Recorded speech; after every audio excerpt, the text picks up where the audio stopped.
এখানে বিছনা করো কেন? ভাবির রুমে ঘুমাইলে তো ভাবি রাগ করবো। তোমরা আমার রুমে গিয়ে ঘুমাও। আরে মা, আমরা যদি তোমার রুমে ঘুমাই তুমি কই শুবা? আমি এখানে শুবো, এখানে সব রেখে যাও, আমি এখানে ঘুমাবো। অসম্ভব মা, তোমার আমি আর কতবার বলবো যে আমি নিজে বিছানায় শুয়ে তোমার আমি মাটিতে শুইতে দিতে পারবো না। আম্মা চলেন, আমি আপনার পা টিপা দিই আর আপনি ঘুমায় যান। আমার পা টিপে দিতে হবে না, আমি আমার রুমেই ঘুমাবো।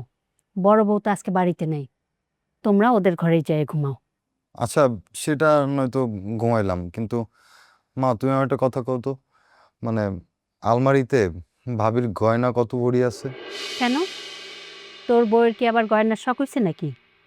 না, গয়নার শখ হয় নাই, কিন্তু বিয়ে তো করছি, ও তো আমার বউ, একটা কিছু তো দেয়া লাগে। স্বর্ণের যে দাম মা, আমার মনে হয় কি আমি সারা জীবন চাকরি করলে ওরা এক ভরি স্বর্ণ কিনে দিতে পারবো না।